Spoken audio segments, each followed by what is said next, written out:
Hello hello, j'espère que vous allez bien, bienvenue dans cette nouvelle vidéo. Alors aujourd'hui on va parler de comment trouver un emploi en Irlande avec un anglais assez limité. Pour ceux qui ne me connaissent pas, je m'appelle Maxime, j'habite en Irlande depuis maintenant presque 5 ans, déjà ça passe hyper vite et j'habite précisément à Dublin. Donc en fait l'objectif de cette vidéo c'est vraiment de vous expliquer comment moi j'ai trouvé un emploi avec un anglais qui était très limité et comment vous pourrez trouver un emploi avec un anglais limité. Généralement on a peur d'aller dans un pays qui est anglophone parce que on a peur de pas trouver de travail, de pas s'y adapter et du coup de se retrouver dans une situation assez délicate. Alors déjà je vais vous dire dès le début, n'ayez pas peur, foncez, allez-y parce que tout est possible. En revanche effectivement il va y avoir quelques difficultés sur la route et c'est tout à fait normal et on passe tous par là quand on n'est pas bilingue et qu'on n'a pas une grande expérience à l'étranger. Pour revenir donc sur mon expérience personnelle, je n'avais aucune expérience à l'étranger. Au niveau de mes études, j'avais pas fait de grandes études dans de grandes écoles en France, donc je partais déjà avec des bagages, on va dire un peu plus légers que certaines personnes. J'avais une expérience de plus de 3 ans dans un call center parce que j'avais fait mon alternance là-bas, donc disons que j'étais plus amené à me diriger vers les call centers. Déjà j'ai envie de commencer par un point qui est très important, il faut prendre en compte et c'est vraiment très important que vous serez dans un autre pays. Donc si vous n'avez jamais eu d'expérience à l'étranger et seulement en France, sachez que voilà, vous ne pouvez pas avoir cette culture de l'entreprise, cette culture du pays et c'est pour ça que des fois il faut revoir son métier un peu à la baisse et commencer ou recommencer on va dire dans des postes un peu plus juniors et c'est ce qui a été en tout cas mon cas. Après encore une fois comme je vous ai dit je suis déjà partie avec une valise assez légère donc j'avais pas vraiment le choix mais mon anglais était très limité donc du coup c'est ça en fait qui compliquait encore plus les choses. Mais voilà, il faut vraiment garder en tête qu'il faut être patient et la patience c'est vraiment la clé.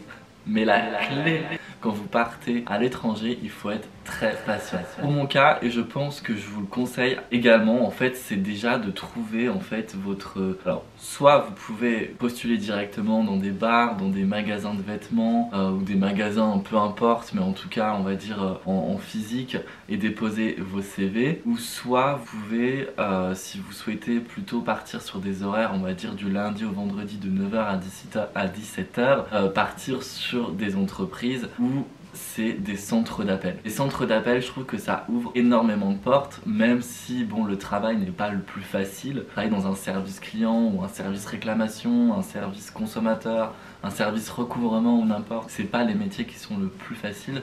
En revanche, ça vous laisse en fait beaucoup de temps libre par la suite pour avoir aussi une vie sociale parce qu'il faut savoir que quand vous partez à l'étranger, quand vous allez faire une expatriation, vous allez avoir envie de faire des rencontres, de vous faire des amis et tout ça. Et c'est vrai que si vous avez un travail où vous finissez tard et que vous travaillez le week-end, et bah votre vie sociale va être un peu plus compliquée à réaliser. Donc moi je vous conseille dans un premier temps de viser des entreprises type call center où vous pouvez faire du lundi au vendredi 9h-17h et au moins ça vous laisse vous du temps pour avoir une vie sociale, sortir, rencontrer des personnes avec pas forcément des Français mais du coup qui ont une langue multiculturelle mais du coup vous allez parler anglais ensemble et ça peut vraiment aider. Bref, je m'égare un peu, c'est pas forcément le sujet de la vidéo mais on pourra y revenir sur comment améliorer son anglais. Là moi je vais vous parler de mon expérience personnelle de comment j'ai trouvé un emploi à Dublin du coup avec un anglais très limité.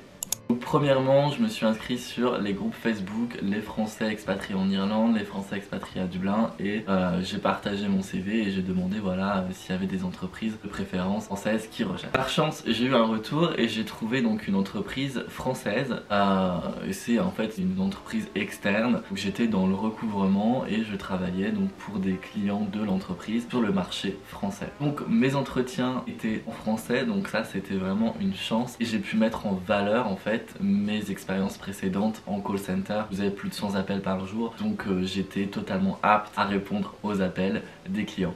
Il faut savoir aussi que sur le groupe Les Français Expatriés, vous pourrez également poser toutes vos questions. Après, si malheureusement vous ne trouvez pas dans une entreprise française, rassurez-vous, il y a plein de grosses entreprises américaines, par exemple Accenture, qui recherchent constamment donc des agents, donc French speaker, et du coup vous pourrez donc faire vos entretiens, et des fois les managers sont également français. Il y a même aussi des postes, par exemple je sais qu'en sales, si vous avez une expérience en sales, il y a l'entreprise Indeed où tout est en français, genre vraiment tous vos entretiens seront en français pour prétendre à un poste de sales. Après il faut déjà une bonne expérience en sales par contre pour entrer dans ce genre d'entreprise. Donc, il faut aussi savoir, on va parler aussi un peu d'argent dans une entreprise, voilà, call center et tout. Comme je disais, il va falloir revoir un peu votre expérience à la baisse, donc forcément les salaires à la baisse. Dublin, c'est une ville qui coûte très cher, donc moi je vous conseille d'avoir quand même pas mal d'argent de côté pour justement anticiper, faire la balance entre le temps où votre anglais va s'améliorer et le temps où vous allez rester dans cette entreprise.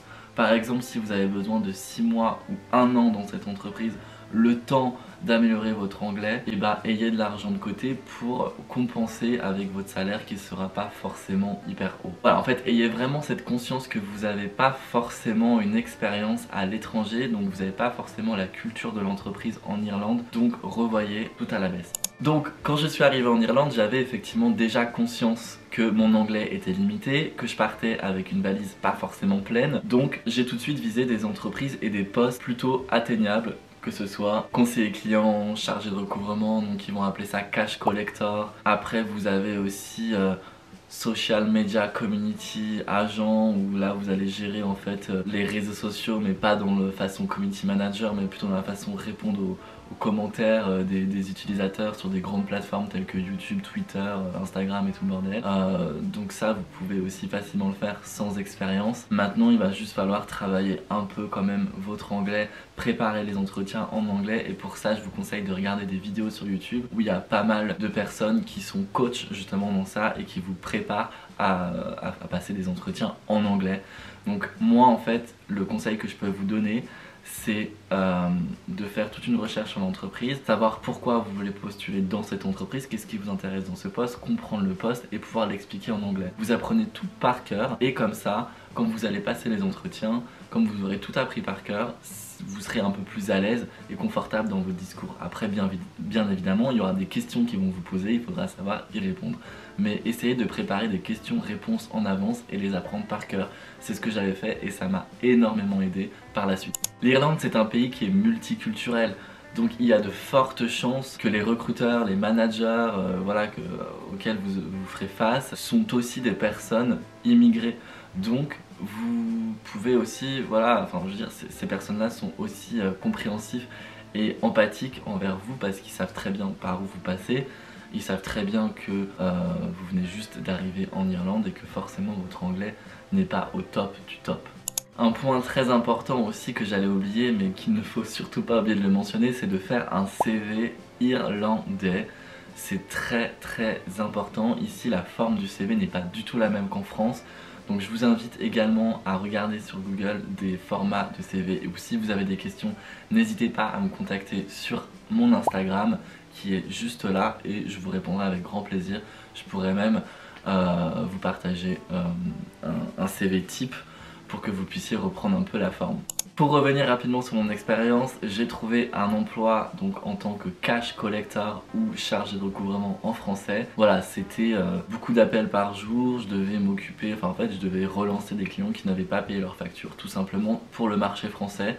Toute la communication interne était en français, et après ce qui était aussi bien dans cette entreprise, et d'ailleurs je vais vous mettre le nom de l'entreprise juste ici pour voir s'il y a des postes pour vous, c'est que cette entreprise, la plupart du temps, c'est beaucoup de jeunes, des étudiants qui viennent de finir leurs études ou qui sont en année de césure, et voilà, c'est que principalement, majoritairement des Français qui sont cash-co. Donc du coup ça sera beaucoup plus simple en fait de faire des rencontres et de sortir et de créer des liens sociaux, des liens sociaux. Enfin bref, vous m'avez compris. Et moi c'est comme ça que je me suis fait pas mal d'amis et avec qui je suis encore ami aujourd'hui. Sortir, ça vous aidera à améliorer votre anglais, et puis aussi faire des rencontres, ça vous aidera à améliorer votre réseau professionnel qui est très important, parce qu'il faut savoir que l'Irlande, ou même là je parlais de Dublin pour mon expérience, c'est une ville très grande mais aussi un monde tout petit parce qu'on n'est pas non plus énormément de Français, donc on se connaît tous. Voilà. Donc peut-être que la personne avec qui tu travailles aujourd'hui va changer d'emploi, va aller dans une autre entreprise, et peut-être que cette personne-là pourra t'aider à rentrer dans l'autre entreprise. Donc si je dois résumer les conseils que je dois vous donner, c'est revoyez vos compétences, alors pas vos compétences, pardon, revoyez votre expérience à la baisse, dans le sens où vous ne pourrez pas forcément avoir le même travail que vous avez en France, en Irlande, parce que vous n'avez pas encore approprié cette culture d'entreprise irlandaise qui est beaucoup recherchée, et parce que votre anglais est plus limité. Être patient, ça va prendre un peu de temps de s'intégrer, de s'approprier la langue, de s'approprier la culture, donc ça va prendre un peu de temps de trouver un emploi qui vous correspond parfaitement et qui sera mieux payé. Avoir un CV au format irlandais, très important. Préparer ces entretiens questions-réponses en anglais, apprendre par cœur. Si vous voulez une vie sociale, travailler du lundi au vendredi, postuler dans des postes, dans des call centers. Donc je peux vous mettre ici des noms d'entreprises qui recherchent souvent. Donc vous avez Concentrix, Accenture, SiteRed, Cognizant, si je dis pas de bêtises, je crois que c'est Cognizant, MarketStar. Ça c'est les entreprises qui recherchent pas mal de français avec du coup un niveau d'anglais, enfin en fait ils s'en foutent un peu de votre niveau d'anglais parce que vous allez travailler pour le marché français et voilà, du coup ils s'en foutent, hein, le principe. Après ils savent très bien que vous allez vous améliorer sur le terrain. Et aussi l'autre point, donc mettre pas mal d'argent de côté pour justement anticiper la balance entre le temps où vous allez trouver un travail qui vous correspond et qui sera mieux payé et le temps que vous travaillez sur le poste. Et voilà, encore une fois ça pourra prendre du temps, 6 mois, 1 an, 4 mois, ça dépend des personnes, il y en a qui apprennent beaucoup plus vite que d'autres, mais moi je sais que je suis resté 1 an et demi en entreprise parce que mon anglais s'améliorait pas forcément, j'étais tout le temps avec des français, donc mon anglais s'est pas énormément amélioré, donc j'ai pris des cours et ensuite voilà, je me suis amélioré au niveau de mon anglais et j'ai vachement préparé mes entretiens pour les autres entreprises. Ce que j'avais fait avant d'être dans le poste qui aujourd'hui me correspond, c'est que j'étais dans cette entreprise française, donc SiteRed, et ensuite j'avais décidé d'aller dans un poste pareil qui me correspondait pas forcément, mais par contre où la culture était beaucoup plus multiculturelle, manager qui parle pas français, des collègues qui ne parlent pas français. Donc en fait j'avais postulé à Accenture et j'avais fait un poste de Social Media Community Agent où je travaillais pour YouTube, et du coup ça m'avait vachement aidé, donc j'ai fait ça pendant 6 mois. En parallèle je faisais des cours d'anglais le soir, 2 ou 3 fois par semaine, et en plus de ça j'avais ma manager qui ne parlait pas français, elle était brésilienne, plus quelques collègues pareil qui n'étaient pas français, donc ça m'a vachement aidé au niveau de mon anglais. Mais pareil, c'était pas un métier qui me correspondait, la paye elle était pas incroyable pour Dublin, et en plus je travaillais le samedi dimanche, mais je faisais 9h-18h. Mais voilà, des fois en fait il faut faire des concessions pour ensuite viser plus haut et faire ce que vous aimez. J'espère que tous mes conseils vous auront aidé. Si vous avez des questions, vraiment n'hésitez pas à me suivre et m'envoyer des messages sur Instagram, j'y répondrai avec plaisir, ou même en commentaire sous cette vidéo. Je réponds à tous les commentaires et je réponds à tous mes messages, donc n'hésitez vraiment pas à me suivre, à laisser un commentaire. Il y a une vidéo qui sort tous les dimanches à 18h sur l'Irlande, et voilà, je suis plus que heureux en tout cas de vous aider à vous immigrer dans ce pays qui est voilà, pour moi formidable. Si ça vous intéresse, je vous ferai une vidéo sur comment j'ai amélioré mon anglais en détail. Et puis je vous dis à dimanche prochain pour une nouvelle vidéo. Ciao. Ah oui, et dernier point, surtout n'ayez pas peur, foncez, allez-y, faites-le, vous ne perdez rien. Franchement, vous allez tout gagner, vraiment. Allez-y, allez-y, allez-y.